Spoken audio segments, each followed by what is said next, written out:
Support for today's episode comes from Amazon. Amazon is working toward a carbon free energy future, doing more with less, investing where it matters most, and supporting communities where we operate. A Dutch wind farm just bet big on 40-hour batteries.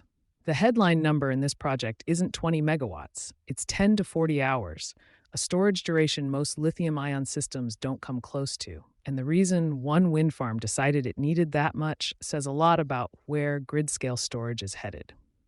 Windpark Zeewolde, a 322 megawatt MW onshore wind farm in the Dutch province of Flevoland and the largest of its kind in Europe, has partnered with Dutch storage developer Elestor to install a 20 megawatts hydrogen iron flow battery capable of storing between 200 and 800 megawatt hours MWh of electricity, a duration window of 10 to 40 hours depending on final configuration. Most utility-scale lithium-ion batteries deployed today run 2 to 4 hours, occasionally stretching to 6 or 8.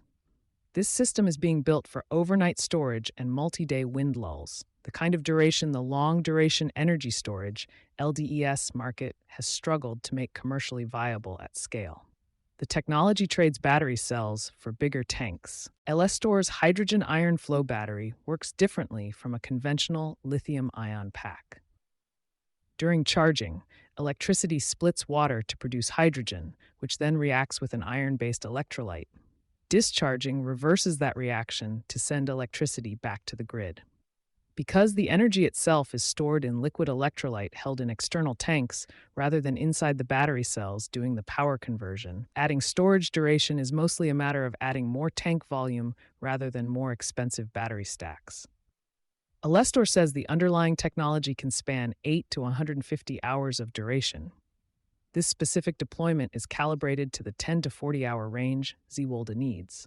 The company also relies on materials, hydrogen, iron, and water that are abundant and inexpensive compared to the lithium, nickel, cobalt, and graphite that lithium-ion systems depend on, sidestepping a supply chain that has become a genuine strategic concern for battery buyers. The real driver is a grid that can't absorb the power already being generated. The project is as much a response to Dutch grid congestion as it is a storage breakthrough.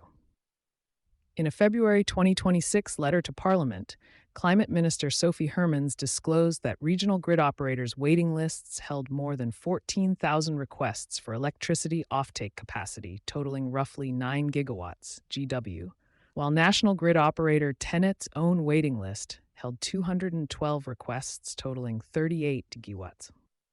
Generation-rich regions running into transmission ceilings is not a uniquely Dutch problem, but the Netherlands is one of the clearest cases of it playing out today.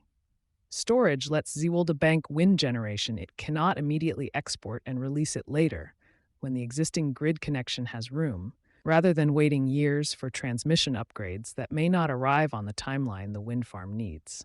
The project is rebranding around flexibility, not just generation.